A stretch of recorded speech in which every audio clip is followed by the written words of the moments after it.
and minority D. Majority A, minority C. Majority A. Oh, we've got two majorities actually. That's okay. A and D. That's it.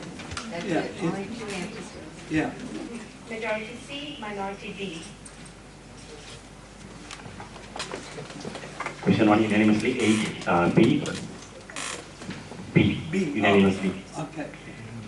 Question 2, majority D, minority A.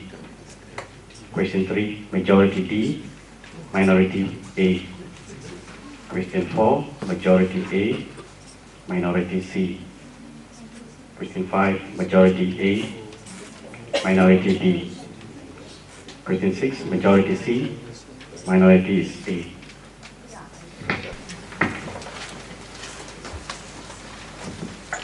Say, Ron, does that look consistent? Confusing. Isn't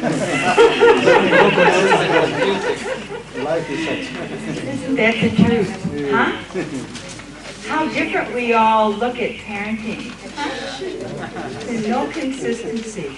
The only one that has any consistency is Sri Satya Sai Baba.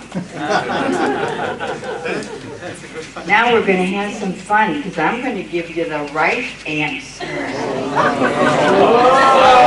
You're lucky I didn't have a red pen on your paper. I thought you said Baba says no right and wrong. He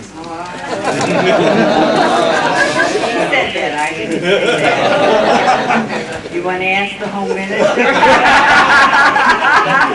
You'll get a different answer. Okay, now Robert, we got a blank pen so that you can circle the right answer. Oh, Okay? yeah. Your 4-year-old child is in the grocery store, begins to throw a tantrum because you won't buy a toy. She saw when she walked in, you D. Grab and leave immediately with no comment. And you did pretty good on that. You did pretty good on that. There's 1, 2, 3, 4, 5. 5 minorities. 5 minorities. No star. No gold star. But once in the car, you B. Say nothing and turn on the radio to listen to music. 3, your 6-year-old son whines that he doesn't want to set the table tonight. You, A, put the food you've cooked away and sit down and read the paper. You know, when I was a young girl, if I did something wrong, there were times I didn't eat dinner. I got sent to my room. Can any of you remember those days? Yes. We got a long way away from that, haven't we? Which one are we on, number 4? When the children then asked you about dinner, you, B is the correct answer. Say that the table was not set in time, so you are taking the knife off. Sounding good, guys? 5, you are in the car about to leave home to take your 11-year-old to her dance class. She's been dawdling about changing into her dance clothes. She gets upset when you tell her that you have to make a quick stop to pick up the dry cleaning on the way, and rudely accuses you of trying to make her late. You, number C. Get out of the car, go in the house without comment, and get on with the things you have to do. 6, when you are back in the home, she storms in, continues her assault with how the teacher will be angry with her for not showing up to rehearse for the recital coming up in 2 months. You, A, go into the bathroom and get in a nice warm tub and relax. Amen, brother. This is a tough problem. He is tough. Now, if you look over the answer of what we do, we talk a lot and take no action. all of these answers are actions. Are they listening to your words? Huh? Are they? Do you know what my kids would do?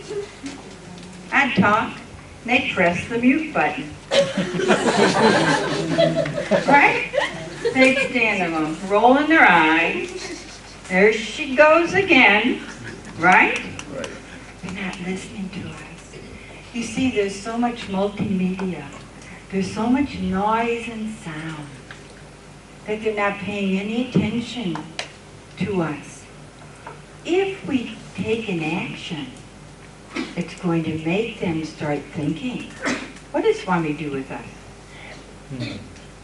He says, if you don't listen to my words, I won't talk to you. I've heard young stories, young boys, that Swami, with other students, and Swami tells the students, I want you to be silent. I don't want you to make friends. You're not in school to have friends. And so those boys that are talking and making friends all the time, Swami doesn't talk to them. He walks by them. He ignores them. And when he walks by you and he don't look at you and you don't take your letter, and you're there every day. I mean, not just a week. You're there every day. And Swami comes up and takes her letter. And he'll talk to her. And he'll talk to him. And you're sitting there. I mean, I've been there. I've been there. This person got an interview. That one the next day got an interview. This one got an interview. And I was selling seats for this one. What do you think happens when that happens? Huh? Don't you reflect and think about, what did I do?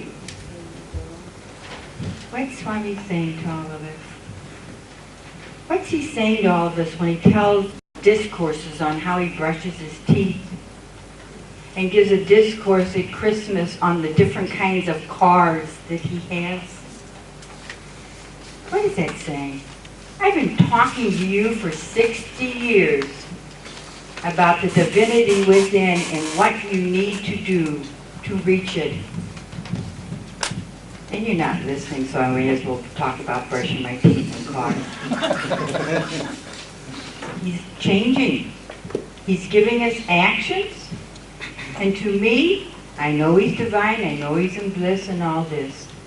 But if I read it from a mother point of view, I would say if my child were hurting me and were not listening to me, which is what we all are, his children, I would take a letter that my child gave me and sit there and look at it because I don't want to look at my child because the child hurt me. I think Swami is giving us a very strong, loud message. Some years back in Vrindavan, Swami, we were there, and when Swami goes to Vrindavan in March, it's like manna from heaven for those boys, because they're in Swami's backyard in the morning, they're in his house, they're in his house every evening. He gives them so much darshan. It's not like Iprashanti. The students get to go in Swami's house. Well, Swami wasn't giving the boys darshan, and he wasn't inviting them in the house. So one of the professors says to Swami, "Oh, Swami, why? Two boys did something wrong. Why are you punishing them